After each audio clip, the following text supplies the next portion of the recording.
thank you all for supporting each other in doing this practice, and for those online who are also supporting us all. The Way It Is by William Stafford. There's a thread you follow. Oops, sorry.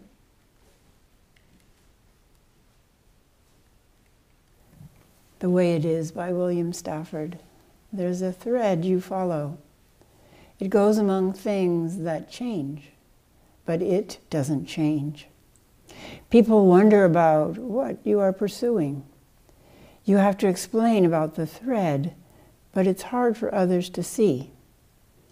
While you hold it, you can't get lost. Tragedies happen, people get hurt or die, and you suffer and get old. Nothing you do can stop time's unfolding. You don't ever let go of the thread.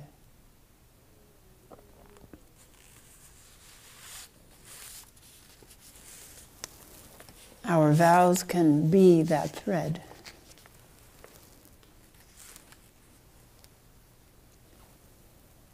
Yesterday, in our breakout groups, we considered the purpose of our life.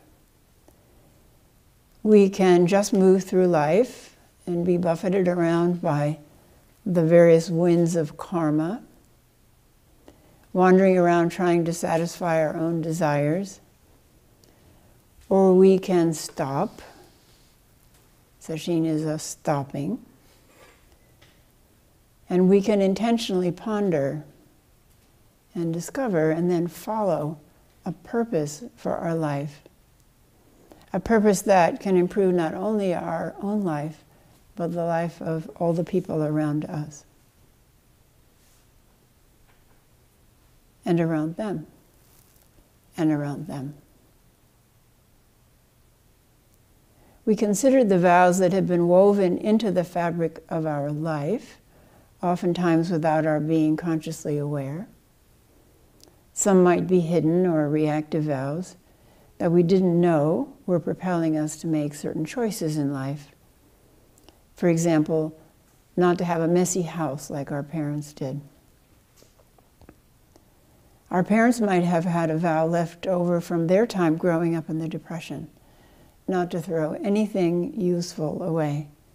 Somebody was telling me about someone in their family who never throws away containers, good containers, you know. Might be useful someday. They might have a vow never to waste food. When we would send my father, who grew up during the Depression, out to go to the grocery store, maybe to get some soup and some fruit, he would make a beeline to the discount table and come home with day-old bread, dented cans of soup, and brown-skinned bananas. People who survived the Holocaust often sleep with food on their bedside table.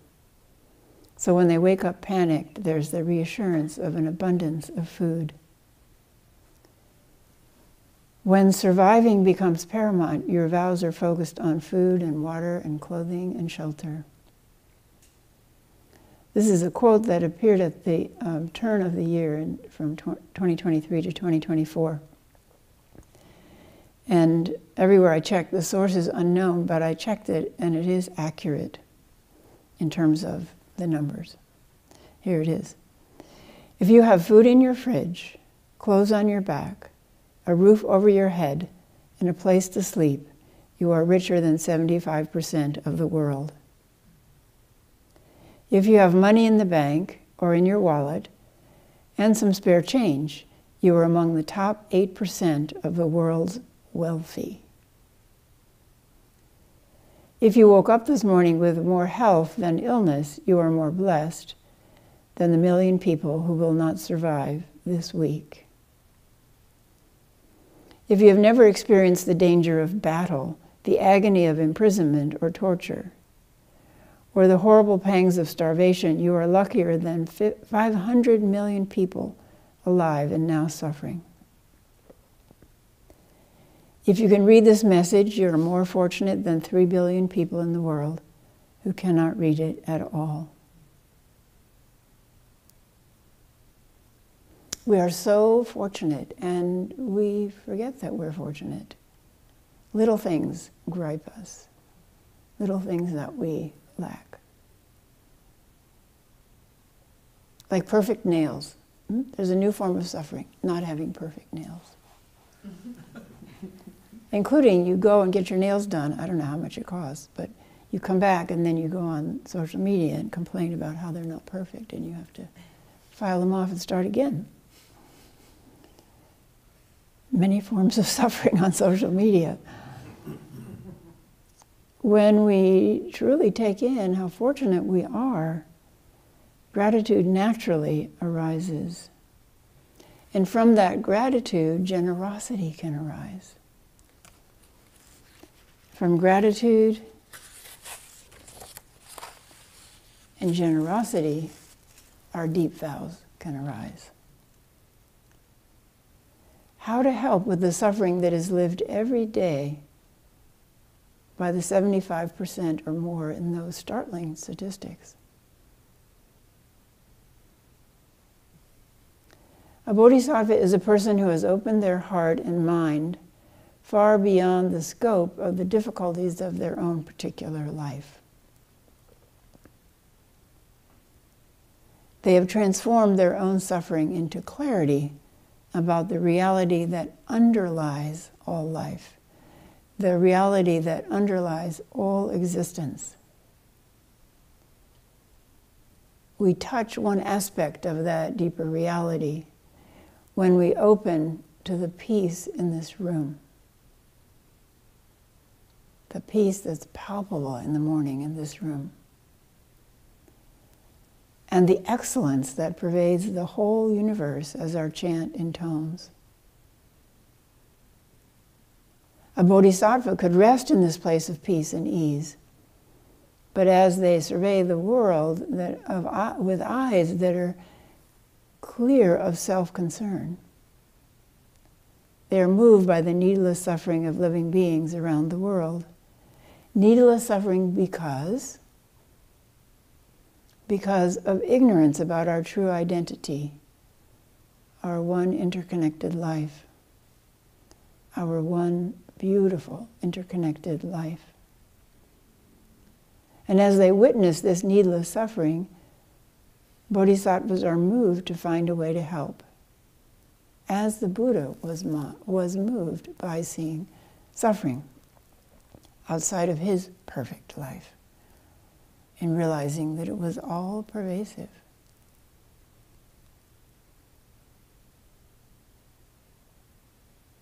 Some bodhisattvas are specialists. For example, Jizo Bodhisattva specializes in helping those who need extra help and protection along their life path or after death. Particularly women, children, firefighters, those who are dying, and those who are stuck in a particular realm of suffering. So in Buddhism, there are considered 6 realms of existence. We all can rotate through them, even in one day. One realm is the hungry ghost realm, which is a realm of endless craving and dissatisfaction. No matter what we eat, no matter what we take in, consume through media and so on, nothing is satisfying. So it's best represented in our current way of living by addiction, craving, dissatisfaction, never satisfied.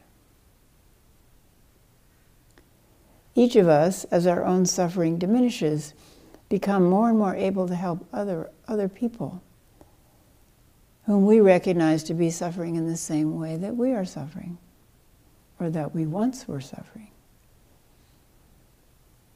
Our experience with suffering gives us compassion, true compassion, for those who are bowed down with physical, mental, and spiritual distress. Our experience with suffering impels us to find a way to help. During the Sesshin, we looked at our particular skills and talents and passions. We'll be doing that. Every skill can provide help to someone somewhere. Every skill. For example, let's take skill in sewing and knitting and crocheting. And then we identify our area, our particular area of interest. So let's say it's children. So we had in our Sangha a young woman who suffered from a chronic disease. And every December, she would make sock animals for children who were in the hospital. And so we would all contribute socks and yarn and stuffing. And she would make sock animals, dozens of them. Or crocheting. My daughter-in-law's mother is part of a group in rural Illinois, they live in a very small town, that crochet hats for kids who have cancer. So as you know, if you get chemotherapy, often your hair falls out, and then you get teased and bullied. So it's very difficult for kids. So they crochet these cute hats, hundreds of hats every year. I saw the photos and the thank you letters that came back from those kids. And they all had big smiles on their faces with their new hats on. When I worked at CARES Northwest, the child abuse program in Portland, there was a group of quilters, because quilting became very popular in the last few decades, who volunteered to make quilts for kids. So it was an amazing array of themes and fabrics, you know, space vehicles, rocket ships, gardens, animals, all kinds of things. So many of the kids who came to our program for assessment for abuse had been removed from abusive homes, or homes where methamphetamine was being manufactured and everything was contaminated, and so they couldn't even come out with the clothes on their back. They had to be scrubbed down and changed into donated clothing. So when they came in and they finished their evaluation, we evaluated them for all types of abuse: physical abuse, sexual abuse, verbal abuse, domestic violence in the family, drug use in the family, and so on. And they finished, and we told them how brave they were. It was very touching because we would take them to open this big cabinet with a lot of shelves in it, and the shelves were filled with quilts. And we would ask them to pick out a quilt. And we also had clothing for them too. But they loved choosing a quilt. And you could see that they were just overwhelmed. You could tell that some of them had never had a choice to pick something that would be their own. And they would leave just clutching this quilt, wrapped in the quilt, or clutching the quilt with a big smile. It was very touching. That one little piece or pieces of cloth sewn together by somebody with love could make a difference. Maybe our okesa is the same. Our American culture is characterized by promotion of the individual. You know, other cultures, for instance, the Japanese culture is more about the group harmony, working as a group together. But here, our independence can become, Bancho told me this term, a toxic form of independence. I will form my own organization to carry out my unique vow. But we need to consider, and we will this afternoon, could you join a larger vow? Or are you stuck in the kind of 2-year-old, I'll do it myself. Or I want the credit. Or I want to get over 1,000 likes on social media. You could spend all day giving people likes so they get enough likes so they'd be happy for an hour. We need to remember that our efforts to heal the world can be magnified manyfold if we join a vow. So this is a whole other aspect of vow, to join a vow. We can join with other people or organizations that are already doing what we have vowed to do. And a really good example is Buddhist Global Relief, which was the inspired creation of Bhikkhu Bodhi and the friends that he consulted. And I'll tell you a little bit more about him in a minute. So I read their mission statement, and as I read parts of their mission statement, please keep in mind the why, the how, and the what. So this why, how, and what comes from a very famous TED Talk by a man named Simon Sinek, and it's had more than 7 million views, so he must be very happy. But he's actually a very modest person, because I've seen subsequent interviews with him. So he says, we always start with the what. What am I going to do? What am I going to make? What am I going to sell?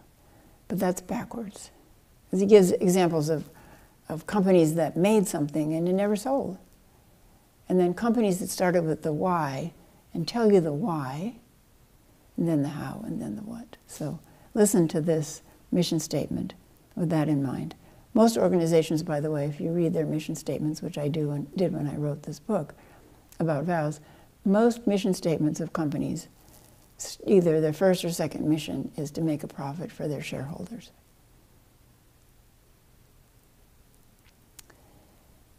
So, Simon Sinek says, the most inspired organizations and individuals like us, begin with the why, proceed to the how, and then to the what. So as I read this Buddhist Global Relief mission statement, listen for the why. Our vision. We are inspired by the vision of a world in which debilitating poverty has finally been banished, a world in which all can avail themselves of the basic material supports of a meaningful life: food, clothing, housing, and health care. A world in which everyone can achieve a satisfactory level of education and freely pursue that which gives their life value and purpose. A world in which all people dwell in peace and harmony with one another and with the natural environment. Our mission. Our mission is to combat chronic hunger and malnutrition. So we're getting into the how. Bearing in mind the Buddha's statement that hunger is the worst kind of illness and the gift of food is the gift of life, we sponsor projects that promote hunger relief for poor communities around the world. In terms of integrity, this organization screens all the projects for effectiveness and responsibility, and they receive regular reports from the organizations that they support. Now you can listen for the how and the what. We pursue our mission by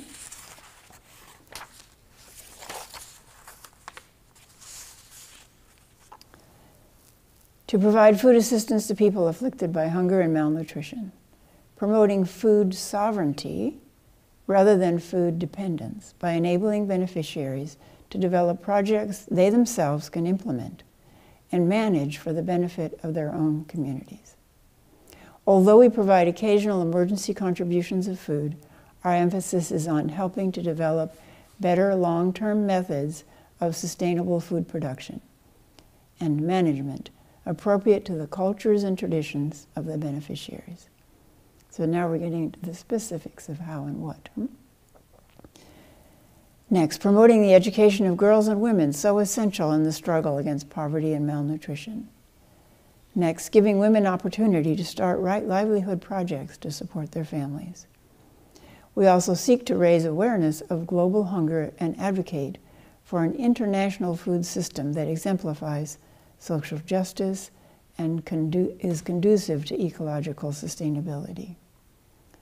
Then their last statement of how. Through our website, newsletter, Facebook page, and blog, we seek to raise awareness among Buddhists about the extent of world hunger and to mobilize action that promotes social justice on food-related issues, including climate change, one of the chief threats to the world's food systems. Buddhist Global Relief does not proselytize. Our guiding purpose is to provide aid and empower people, not to convert others to Buddhism. Buddhist Global Relief respects the religious beliefs and practices of the people it serves and seeks to work in harmony with those of all faiths. So not only did Bhikkhu Bodhi and the people who helped advise him as he was working on this, and his own clarity of mind from his decades and decades of practice, not only did they feel that they wanted to relieve hunger, but they developed specific methods to empower people to relieve their own hunger and to benefit their communities and benefit their families.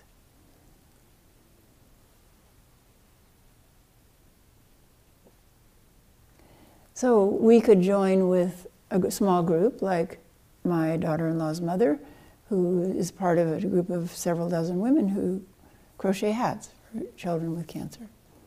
Or we can take even a more global, let's say, view, like Buddhist Global Relief. They find organizations or fund organizations that they feel are worth supporting. And then they watch them. Because, you know, some charitable organizations, 3% goes to the people they're supposed to serve, and the rest goes to the administrators, the CEOs. So they do the work for us. They vet organizations. They follow those organizations. And all we have to do when we're wondering at the end of the year, where do we donate money to? There it is. So they have formed an organization of many organizations. So Buddhist Global Relief was founded by Bhikkhu Bodhi, an American Theravada monk, who has a very interesting story. He's American, I think from Brooklyn originally, and he was a long-term practitioner in the Theravada in Sri Lanka. And there he developed skills in the Pali and Sanskrit languages. And he turned those skills and his formidable practice into translating the Pali Canon. And we have some of his very fine and accessible translations in books in the library.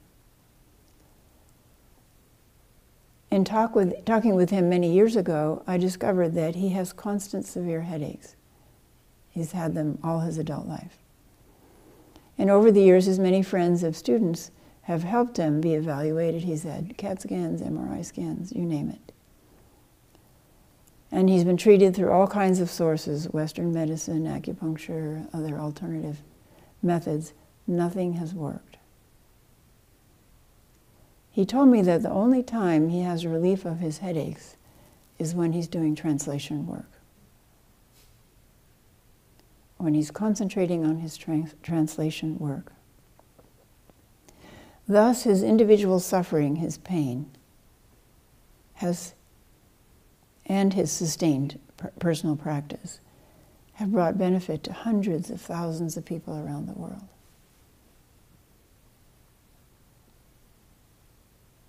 So even chronic pain can be transformed into a way to relieve suffering for many, many people. So, question to ask ourselves: how have I been designed to relieve even a little bit of the suffering of the world? When I was ordained in 1978, I joined the vow of my teacher, Maizumi Roshi, and all the ancestors in his lineage to help people learn how to recognize and end their own suffering.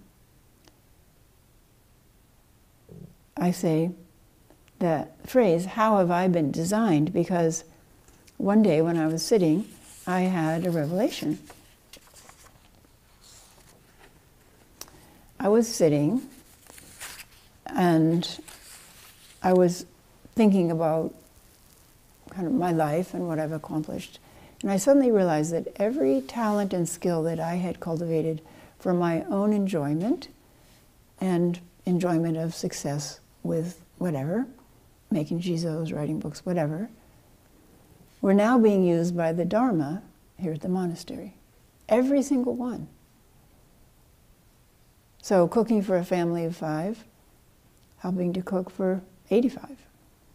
Sewing my own clothes and clothes for my children, helping others to make rakusus for jukai or their own juban or kimono or okesa for ordination.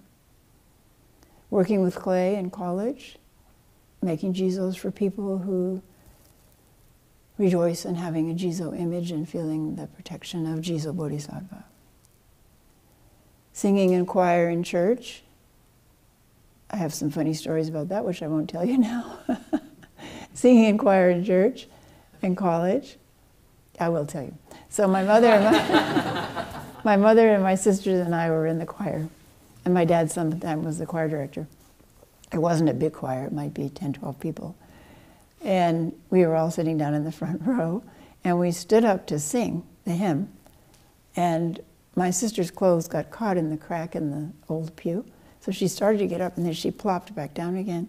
And me and my other sister were like looking at her, and she tries again, and she gets halfway up, goes back down again. So we start laughing, we couldn't sing. But even the laughter, you know, it provides joy to the congregation. So singing in choir in church and in high school and in college, then becoming a chant leader until we trained other people to chant, etc.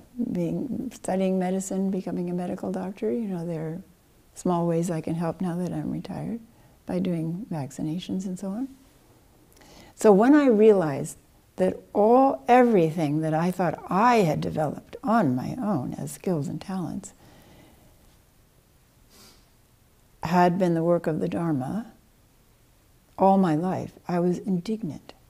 I just like sat there like, no, I did it. Then I started laughing at myself and realized, no. I questioned then who or what was actually in charge of my life. What was preparing me to sit here and help lead this session all my life? So this question is very important. What kind of beneficial work in the world have you been designed for? Maybe by that very work, when time is irrelevant, maybe that very work has been calling you all your life. One person told me, kind of apologetically, in Chozen, that they have a simple vow: to be kind, to be grateful, and to be aware. Deceptively simple. But this simple vow has the potential to become extremely powerful. And it reminded me of a cartoon I saw a few days ago. It reminded me how we have many former philosophy majors here at the monastery over the years. Sometimes I call us a halfway house for recovering philosophy majors. And this is the cartoon. I'll have to describe it to you. So there's a mouse, a goat, and a pig in this cartoon. And so the goat says, "It's so hard to decide on one philosophical school of thought to live your life by. You've got your rationalism, your stoicism, your hedonism, your nihilism, your existentialism." And then the pig innocently says, "Do one kind thing a day for someone else." And then the goat says, "Ever feel like you wasted 4 years in graduate school?"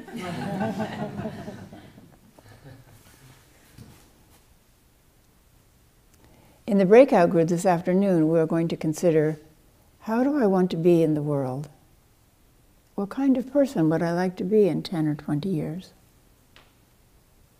Peaceful, kind, generous, what? I hope aware, and more aware. And then why? And then how will I work to enact that change? What will I need to do to get support?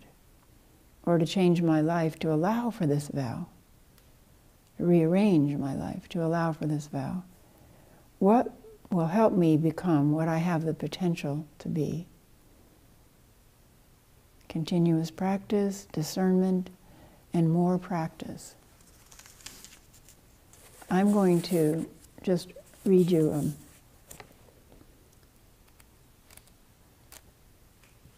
Pancho did this, and I thought that was very nice. Read you a few sample vows. This is Mother Teresa. To see the face of God in everything, everyone, all the time, and God's hand in every happening. And a worker that I knew at St. Vincent de Paul, to see Jesus in everyone who comes in the door. Dag Hammarskjöld, who was the second Secretary General of the United Nations, to exist for the future of others without being suffocated by their present. And there's a lot in the book.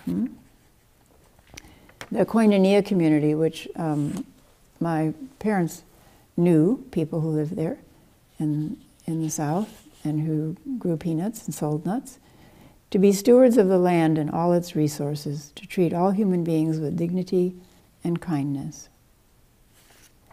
And George, a hospital administrator who actually was a student of Dan Brown's, when I asked him about his vow, he said, I vow to do my best to leave the world better than I found it.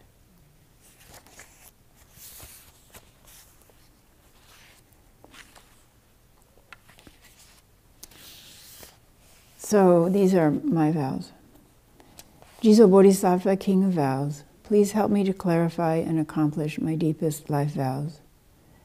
My first vow is to become fully enlightened, no matter how long this takes. I vow to never turn back from the path to enlightenment, in order to help others to reveal their own enlightenment and learn how to end their own suffering.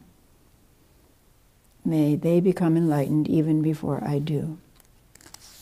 My third vow is to establish Great Vow Zen Monastery as a place of peace, beauty, spiritual renewal, and ever-deepening practice for many generations to come. My fourth vow is to establish Heart of Wisdom Zen Temple as a place of refuge in the city, a home, a hearth, and a bridge for all in need for many generations to come. My fifth vow is to raise at least several clear, strong students who will continue to give the gift of Dharma for many generations to come. My sixth vow is to write 2 to 7 more books. I talk about them as airplanes circling to land, to support others in their spiritual life and practice. My seventh vow is to support my Dharma family and my biological family, to help them reach their highest potentials for happiness and for benefiting others in their lifetimes. And then after my vows, I ask for help.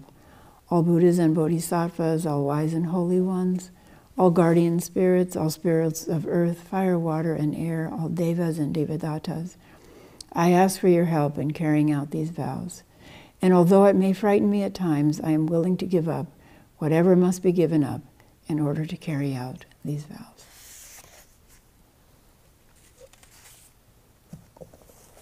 There's a thread you follow. Please find that thread and hold on to it.